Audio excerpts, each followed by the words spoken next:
નમસ્કાર મિત્રો, summer season શરૂ થઈ ગઈ છે અને ટેમ્પરેચર હવે 40 ડિગ્રીથી ઉપર જવા લાગ્યું છે.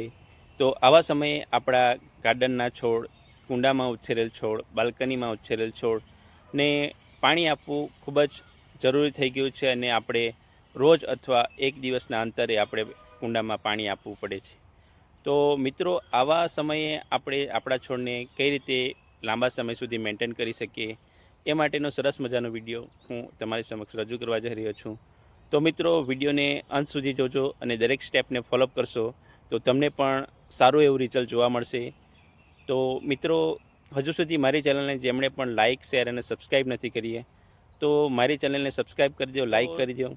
મિત્રો, અત્યારે વેકેશનના સમયમાં ઘણા મિત્રો બહાર ગામ જવાના હશે અને 6 થી 7 દિવસ માટે જે કોઈ પણ બહાર ગામ જવાના હશે, 15 દિવસ માટે બહાર ગામ જવાના હશે, તો એ બધા માટે આ વિડીયો ખૂબ જ ઇન્ફોર્મેશન ખૂબ જ અગત્યની છે. તો દરેક મિત્રોને નમ્ર વિનંતી કે વિડીયોને અંત સુધી જોજો અને તમારા નવા અન્ય મિત્રોને પણ શેર કરો, જેથી એમને પણ આ માહિતી મળે અને એ લોકો પણ આ સ્ટેપને ફોલોઅપ કરી પોતાના ગાર્ડન અને કુંડામાં ઉછરેલ છોડને લાંબા સમય સુધી મેન્ટેન કરી શકે. થેન્ક યુ મિત્રો. તો શરૂ કરીએ આપણે વિડીયો.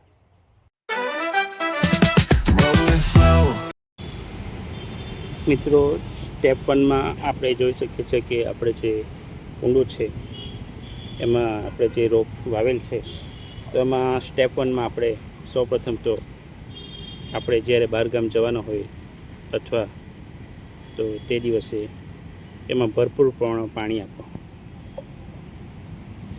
પાણી એટલું આપો કે આખું કુંડુંમાં સંપૂર્ણ માટી સારી રીતે ભીંજાઈ જાય, જેથી એમાં પાણી ઘણા દિવસો સુધી છોડને મળી રહે.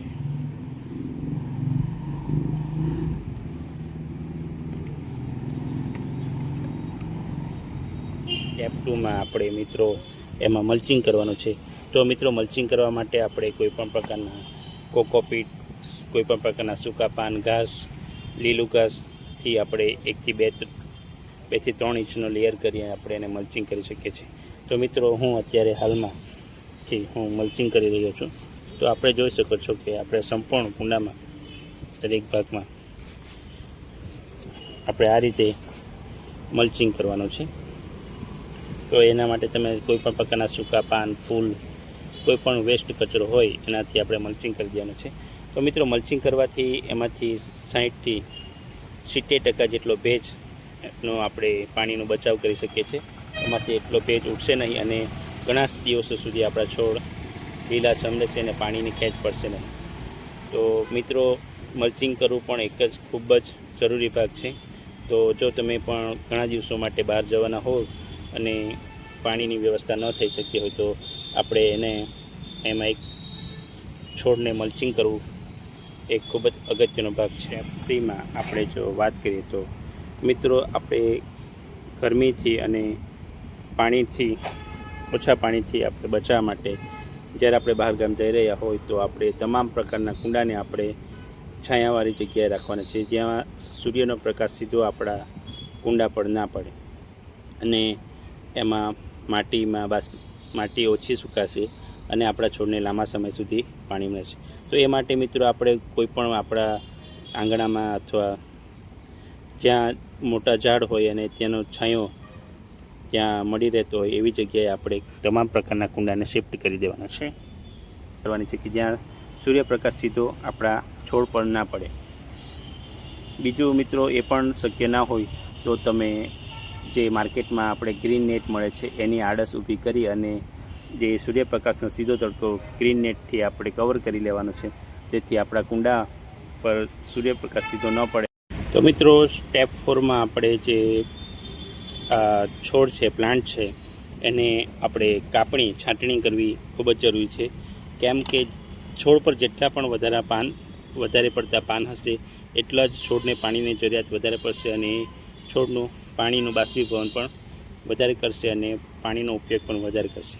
તો એના માટે મિત્રો, જ્યારે પણ આપણે બહારગામ જઈ રહ્યા હોય તો આપણે જે આપણા છોડ ઉપર તમે જોઈ શકો છો એ પ્રમાણે વધારાના જે આપણા છોડ પર પાન હોય એ હું જે રીતે છાંટણી કરી રહ્યો છું એ રીતે 2 થી 3 પાન ફક્ત રહેવા દે અને વધારાના જે પાન છે એને આપણે આ રીતે છાંટણી કરી નાખવાની છે, જેથી છોડને પાણીની જરૂરિયાત ઓછી પડશે અને જે આપણે પાણી આપીશું એટલા પાણીમાં એ ઘણા દિવસો સુધી આપણો છોડ ટકી રહેશે અને જ્યારે આવશું ત્યારે એમાંથી આજે નવા પાન ફૂટી નીકળશે એટલે આપણો છોડ આપણા પાણીની ખેંચથી બચી શકશે.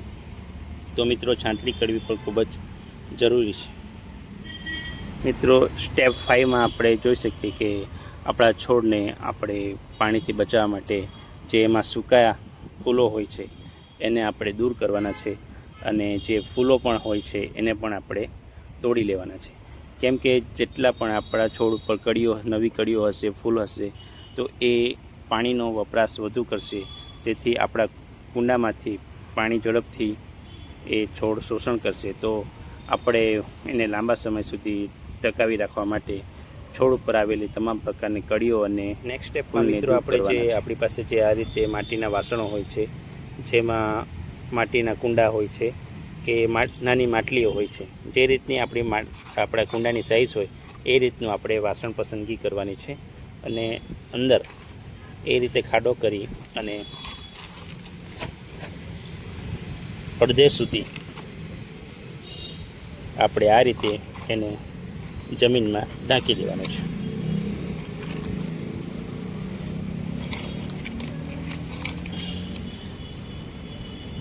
તો આ રીતે મિત્રો એને જમીનમાં દાટી દેવાનું છે. જો તમને પોટમાં પણ હું કરીને બતાવું, જેમ કે આ પ્લાસ્ટિકનું કુંડું છે તો આપણે એને અંદર આ રીતે માટીને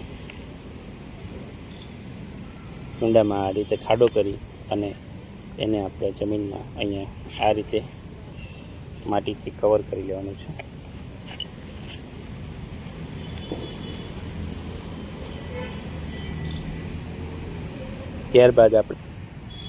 ત્યારબાદ મિત્રો એને આપણે પાણીથી આ રીતે ભરી દેવાનું છે. તો મારી પાસે હાલમાં ફક્ત અત્યારે જે હાલમાં આ રીતના માટીના ગ્લાસ હતા જેનો ઉપયોગ મેં આ રીતે કર્યો છે. આ તમને આઈડિયા આવે એટલા માટે મેં આ કર્યું છે. તમે નેક્સ્ટમાં આના સિવાય પણ તમે અન્ય કોઈ મોટા વાસણો હોય માટીના તો એનો પણ ઉપયોગ કરીને આ રીતે તમે છોડને પાણી આપી શકો છો. હવે મિત્રો 48 કલાક બાદ તમે જોઈ શકો છો કે માટી સંપૂર્ણપણે સુકાઈ ગયેલ છે. જ્યારે આપણે મલ્ચિંગ કરેલ કુંડું જેમાં આપણે તમને બતાવ્યું હતું એ પ્રમાણે પાણી આપેલ છે તો એમાં તમે જોઈ શકો છો કે સંપૂર્ણપણે માટી ભીની છે અને એવું લાગી રહ્યું છે કે હમણાં જ એમાં પાણી આપ્યું હોય. તો મિત્રો આ રીતે લાંબા સમય સુધી આપણે કુંડામાં પાણીનો સંગ્રહ કરી શકીએ છીએ. તો મિત્રો તમને ઇન્ફોર્મેશન ગમી હોય તો મારી ચેનલને જરૂરથી સબસ્ક્રાઈબ કરો અને અન્ય મિત્રોને પણ શેર કરો. થેન્ક યુ મિત્રો, ધન્યવાદ, ખૂબ ખૂબ આભાર. રાધે રાધે.